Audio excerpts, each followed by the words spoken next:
Hello, Jessica Frost Ballas here from All the Sparkle with my first video for Waffle Flower Crafts. I'll be sharing a new video every month, and today I'm showing 2 ways to use the new Bear Hug stamp set, including a quick and easy card using some creative cropping.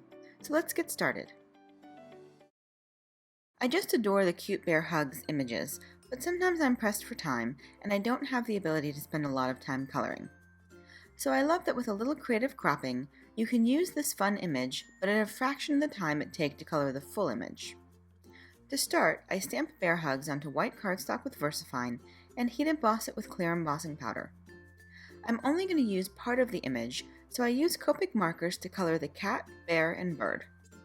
I use YR21, YR16, YR27, E9, T2, T0, and T3 for the cat, E71, E74, and E77 for the bear, and B21, B23, B24, and B26 for the bird. I also use a bit of R00 and R20 for the noses and ears. As you can see, I start with my lightest shade first, then move to my darkest, and then I work backwards and finish blending with my lightest shade to make sure I have no harsh lines. I've sped up my coloring so that the video doesn't last for ages. Once I'm done coloring, I die cut the image with the coordinating die.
Next, I've stamped the same image again with VersaFine and heat embossed it with clear embossing powder. This time I color the full image. I use the same colors as before for the cat, bear, and bird. For the pig, I use R1, YR61, and R2. For the bunny, I use BV20, BV23, and BV25. And for the fox, I use E97, E8, E19, and E11. Again, I've sped up the coloring, but followed the same basic ideas for the full Bear Hugs images. When I was done coloring, I used the coordinating die to die cut the image.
Then I worked on my background for my full image card by blending cracked pistachio, broken china, and faded jeans Distress Oxide ink onto a piece of Strathmore Bristol cardstock.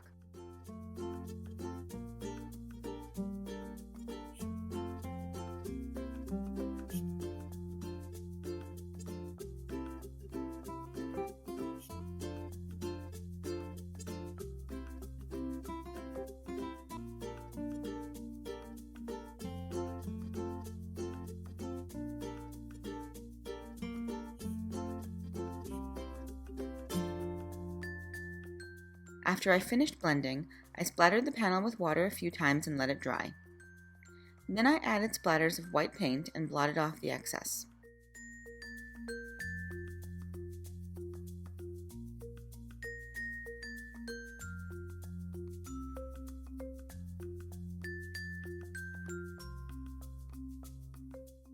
I die cut the panel with the wave texture die and then added even more splatters of white paint. This time I let the paint dry on its own so it stayed nice and vibrant. I also die cut the same die from a panel of white cardstock for my second card. While it was drying, I stamped sentiments from Bear Hugs onto black cardstock with Versamark and heat embossed them with white embossing powder before trimming them down to thin labels.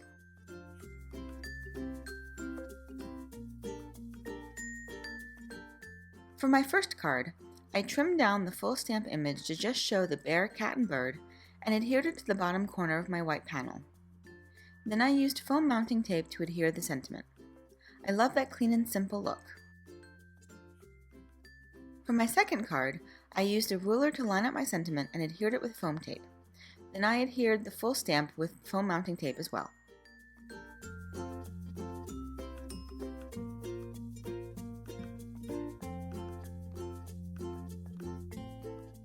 Next, I added Clean and Clear and Up and Running enamel dots to both cards, and then added a few accents with a white gel pen. Finally, I finished the cards by adding crystal glaze to their noses and the bunny's tail. I love how these two cards give you totally different results with the very same stamp.